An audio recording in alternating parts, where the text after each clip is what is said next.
Hello friends, welcome back to my channel. আমার চ্যানেলের একটি নতুন ভিডিওতে সকলকে জানাই স্বাগত।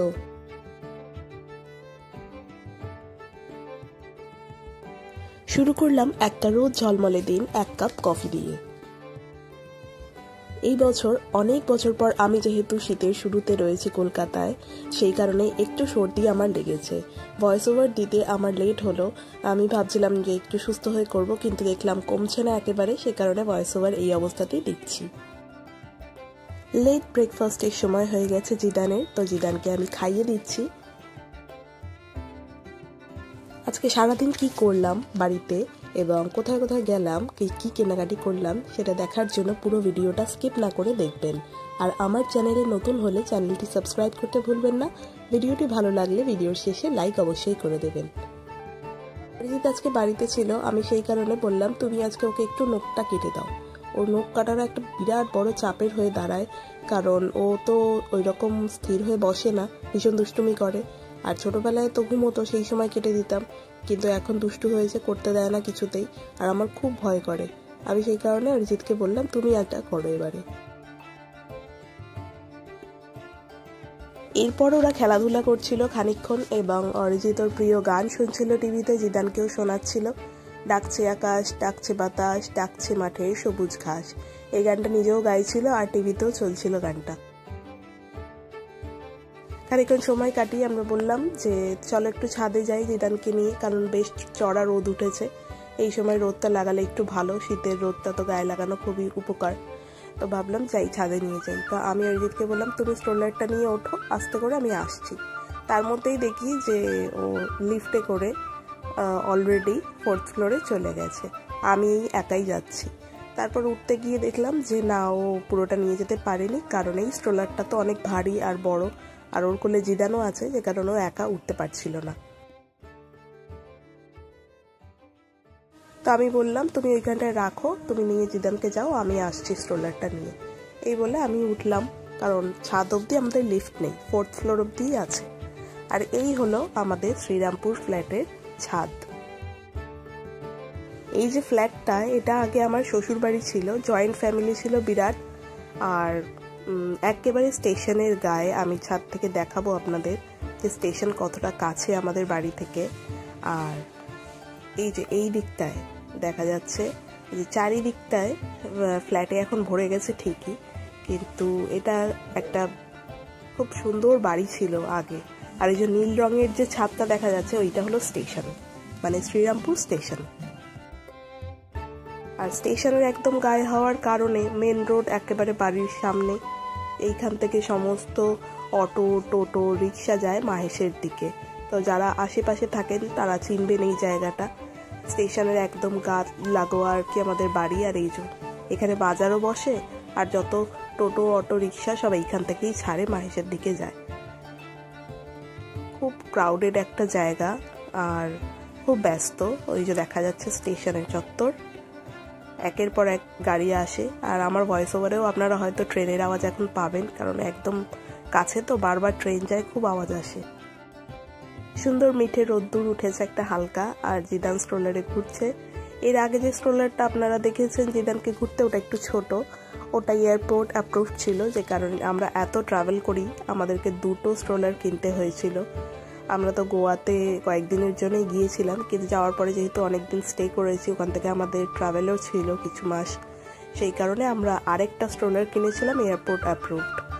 এটা যারা নিউ মম তাদেরকে আমি বলতে চাই যে যদি আপনারা ভীষণ ট্রাভেল করে থাকেন তো always prefer airport approved stroller, কারণ একেবারে কেবিন অবধি স্ট্রোলারটা নিয়ে যাওয়া যায় এবং বাচ্চাও কমফোর্টেবল থাকে, আপনার জার্নিও হ্যাসেল ফ্রি হয়ে যায়। এবং এই ধরনের যে স্ট্রোলার যেটা এয়ারপোর্ট অ্যাপ্রুভ নয়, সেটা কিন্তু আবার লাগেজে আপনাকে দিয়ে দিতে হবে। তো ভয় থাকে একটা যে ড্যামেজ হয়ে যেতে পারে, ভালো করে প্যাকিং করাও যায় না, বারবার এটাকে তো খুলতে হবে, আপনার বাচ্চাকে ইউজ করাতে হবে। সেই কারণে এই ধরনের স্ট্রোলারগুলো সবসময় লোকাল ইউজের জন্য ঠিক আছে, বাকি আপনি যদি ট্রাভেল করেন তাহলে এয়ারপোর্ট অ্যাপ্রুভড স্ট্রোলার কেনাই বেটার হবে। তো এখন আমাদের দুটো স্ট্রোলার, সেই কারণে এইটাকে আমরা এখন শ্রীরামপুরে রেখেছি, কারণ এখানে সেরকম একটা কোথাও যাওয়ার নেই, এখানে অনলি ছাদে ঘোরাফেরা করার জন্যই এটা ইউজ হচ্ছে। আর ওইটা যেহেতু আমরা কলকাতা থাকলে শপিং মল বা এদিক ওদিকে আমি একা নিয়ে যাই, সেই কারণে ওকে ওইটা আমি ওই বাড়িতে রেখে এসেছি। আর এইখানে এখন আপনাদেরকে দেখাচ্ছি, খুব সুন্দর ছাদে বাগান করেছে ফ্ল্যাটেরই কয়েকজন মানুষ, সেইগুলো ঘুরে ঘুরে দেখাচ্ছি। জিদানও বেশ মজা পাচ্ছে, আগে সমুদ্রের ধারে ঘুরতো, কিন্তু সেই মজাটা তো আর এখানে পাওয়া যাচ্ছে না। যাই হোক, খোলা আকাশ তো খানিকটা দেখা যাচ্ছে। আর অরিজিতেরও ভালো লাগছিল, জিদানকে নিয়ে একটুখানি সময় দিতে পারলো। এরপরে আমি নিলাম ওকে, জিদান মুখ ঢাকছে, রোদটা একটু চড়া হচ্ছে, কিন্তু ওরও হালকা সর্দি হয়েছে, সেই কারণে আরও ওকে রোদের মধ্যে রাখলাম। আমারও শরীরটা খুব একটা ভালো নেই, রোদটায় বেশ আরাম লাগলো, রোদের দিকে একদম তাকানো যাচ্ছিল না, খুব চোখে লাগছিল রোদটা। প্রায় আধ ঘন্টা আমরা ছাদে ঘোরাফেরা করলাম, কারণ আর কোনো কাজ তো সেরকম নেই, বাট চাপাচাপি এখানে নেই। আর হালকা একটা রোদ্দুরের মজা কার না ভালো লাগে শীতের সকালে নিতে। তো এখন জিদানের দাদু এসছে নিয়ে যেতে ওকে, তো ওকে নিয়ে যাওয়া হবে নিচে, আবার স্নান টান হবে, খাওয়া দাওয়া হবে। তো যাই নিচের দিকে। এবারে আমরা ছাদ থেকে এসে নেমে জিদানকে স্নান করিয়ে খাইয়ে দিয়েছি, এইবারে বসেছি আমি খেতে। আজকের মেনুতে আছে ভাত, মুসুর ডাল, পেঁয়াজকলি আলু ভাজা আর চিকেন কারি। খাওয়া দাওয়া সেরে জিদানকে ঘুম পাড়িয়ে দিয়েছি, আর নিজের জন্য একটু সময় বের করেছি, একটা মুভি স্টার্ট করলাম, একটু দেখব। তারপরে মুভি দেখতে একটু ঘুমই পেয়ে গেছিলো, তো আমি ঘুমিয়ে পড়েছিলাম।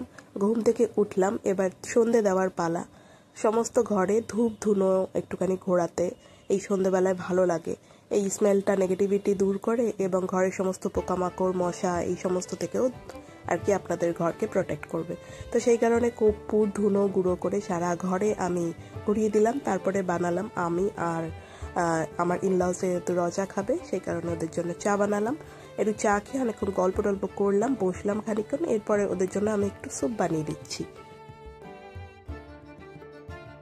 শীতকালে বিভিন্ন ধরনের স্যুপ খেতে সবারই ভালো লাগে, বাইরের স্যুপে জানি না কি ব্যবহার করে। যখন বাড়িতে থাকি এবং সময় থাকে হাতে, তখন চেষ্টা করি নিজেই বানানোর। তো ঘরে যা যা ছিল সেটা দিয়ে বানালাম, একটু আদা কুচি, একটু রসুন কুচি, একটু পেঁয়াজ কুচি, আর নিয়েছিলাম একটু বিনস, আর ছোট ছোট করা পিসেস করা চিকেন। সেইগুলোকে ভালো করে বাটারে টস করে জল দিয়ে ফুটতে দিলাম। তারপরে যখন সেদ্ধ হয়ে এসছে চিকেনটা, এর ওপরে আমি দিয়ে দিলাম কর্নফ্লাওয়ারের স্লারি। একটু ঘন হয়ে আসার পরে এর ওপরে দিয়ে দিয়েছিলাম একটু লেবুর রস আর গোলমরিচ গুঁড়ো, বাস আর কিছু না। এটাই গরম গরম আমি বাড়ির লোককে দিয়ে দিলাম খেতে। খাওয়া দাওয়া ওরা করছে, এবারে আমি বললাম হাজব্যান্ডকে চলো একটু বাইরে যাই, গ্রসারি কিছু কেনার আছে টুকটাক, আর একটু ফুচকা খাবো বলে আমরা বেরিয়ে বাড়ির সামনে হেঁটে হেঁটে গেলাম আগে ফুচকা খেতে। ফুচকা খাওয়া দাওয়া করে তারপরে আমরা নিয়ে নিয়েছিলাম একটা টোটো, কারণ আমরা যাবো গ্রসারি করতে। বাড়ির সামনে রিলায়েন্স স্মার্ট পয়েন্ট আছে, কিন্তু স্মার্ট বাজারটা রয়েছে বাড়ির থেকে একটু দূরে। স্মার্ট পয়েন্টের অপশন অনেক কম থাকে, অনেক ছোট হয়, কিন্তু স্মার্ট বাজারটা অনেকটা বড় হয়। এখানে তো ডিমার্ট নেই, দেখলাম রিলায়েন্স স্মার্ট বাজারটাই এখানে এই ধরনের চিপ অ্যান্ড বেস্ট, ভীষণ অপশনস পাওয়া যায় এবং অনেক অফার থাকে। তো সেইখানে আমরা যাচ্ছি। এটা হচ্ছে শ্রীরামপুর বেল্টিং বাজার থেকে আমরা টোটো নিয়ে চলেছি ধর্মতলার দিকে। রাস্তার দুধারে প্রচুর রেস্টুরেন্ট, ক্যাফেজ আর ছোট ছোট খাবারের দোকান, যেগুলো ফুড জয়েন্ট, সেগুলো দেখলাম অনেক অপশন। আর এটা হচ্ছে শ্রীরামপুর বটতলা। এখানে খাবারের অপশন এত দেখছি, যেদিকে দেখাচ্ছি খালি খাবারেরই দোকান। আর প্ল্যান করছি আমরা, আচ্ছা তাহলে এখানে আসা যায়, ওখানে আসা যায়, এই বলছিলাম। দেখতে দেখতে চলে এলাম স্মার্ট বাজারে, যাই কিছু টুকটাক যে শপিং আছে সেগুলো করে নিই। প্রথমেই এসে গেছি মশলার দিকে, কারণ আমার রান্নার মেন জিনিসটাই থাকে হচ্ছে গিয়ে মশলা। ঠিক মতো মশলা না পেলে আমি রান্নাই করতে পারি না। তো এইখানে যে কদিন থাকবো একটু ভালো মন্দ খাওয়া দাওয়া তো হবে, সেই জন্য মশলাটা খুবই দরকার। সেই হিসাবে আমি যা যা প্ল্যান করেছি সেই মশলাগুলো এক এক করে দেখে দেখে কিনে নিচ্ছি আর বাস্কেটে আমি রাখছি। এই বাজার করা হচ্ছে গিয়ে চালু হয়েছে যবে থেকে আমরা একা থাকা শুরু করেছি। আগে আমরা কখনোই বাজার টাজার করতাম না, আর অভ্যেসও ছিল না, কোনো আইডিয়াই ছিল না বলা যায়। কিন্তু যবে থেকে একা থাকা শুরু হয়েছে এই সমস্ত বাজার নিজে হাতে করি, এবং মাসের একটা দিন এটার জন্য স্লট থাকতো। এবং দিল্লিতে শিফট হয়েছিলাম যখন 3 মাস অন্তর আমি একবার যেতাম, 3 থেকে 4 মাসের গ্রসারি তুলে রাখতাম বাড়িতে। তো এটা একটা বড় একটা প্ল্যান থাকতো আমাদের সারাদিনে যে আজকে আমরা ডিমার্টে যাব বা মেট্রো ক্যাশ অ্যান্ড ক্যারিতে যাব। তো সারা মাসের শপিং তোলাটা কিন্তু খুবই একটা হেক্টিক যেরকম ছিল সেরকমই একটা আনন্দের দিন ছিল যে আজকে আমরা গ্রসারি তুলতে যাব। কারণ সামহাও যারা হচ্ছে গিয়ে হাউসওয়াইফ নয়, ওয়ার্কিং যারা, কোনোভাবে আমার মনে হয় এটা অনেকটা স্ট্রেস রিলিফ করে। আমার তো খুবই করে, খুব ভালো লাগে। আর আমার হাজব্যান্ড এইখানে ঢোকা মাত্রই আমাকে অলওয়েজ তাড়া দেয়, জানি না কেন কী হয়। যখনই মার্কেটে যাওয়া হয় তখনই ও প্রথমে বলে যে তাড়াতাড়ি করে নাও, বেশি দেরি করো না। এবারে যতটুকু সময় হাতে লাগবে ততটুকু ধরেই তো কিনবো, এমন না যে এখানে আরও কিছু অপশনস আছে যে আমি এখানে সময় কাটাবো, সেটা তো সম্ভবই নয়। জানি না কেন ওরা এরকম তাড়া দেয়, সবার হাজব্যান্ডই বোধহয় এরকমই করে। গ্রাউন্ড ফ্লোরে যা যা ছিল দেখলাম, নিলাম। এরপরে যাই একটু ওপরের দিকে, ফার্স্ট ফ্লোরে, দেখি কি কি আছে। সেখানে গিয়ে দেখলাম যেখানে স্ন্যাক্স আইটেম প্রচুর রয়েছে, বিস্কিট থেকে শুরু করে নুডলস, পাস্তা, সস, এই সমস্ত টুকিটাকি জিনিসগুলোও ছিল। তো এখান থেকেও অনেক কিছু নেওয়ার ছিল, সেগুলো দেখে বেছে একেবারে এক এক করে নিয়ে নিচ্ছি। যেহেতু এখানে ইনলস একা থাকে, ওদেরকে আমরা বিগ বাস্কেটে অর্ডার করে দিই মোস্টলি। আর টুকটাক যা লাগে বাড়ির নিচ থেকে যে দোকান সমস্ত আছে সেখান থেকে ওরা নিজেরাই নিয়ে আসে। কিন্তু এখন যেহেতু আছি আমরাই কিনে নিলাম সারা মাসের বাজার। আর এই যে বাজার করা হয়ে গেছে, টোটো নিয়ে নিয়েছি, যাচ্ছি বাড়ির দিকে। যাই বাড়ি গিয়ে জিদানকে খাইয়ে দিই আর নিজেরাও খেয়ে দিয়ে নিই। তো যাই হোক, আজকের ভিডিওটা এখানে এন্ড করছি। দেখা হচ্ছে আগামীকাল নতুন ভিডিওতে। ততক্ষণ সকলে ভালো থাকবেন। Bye, take care, good night. আর আমার চ্যানেলে নতুন হলে চ্যানেলটি সাবস্ক্রাইব করতে ভুলবেন না। বাই বন্ধুরা।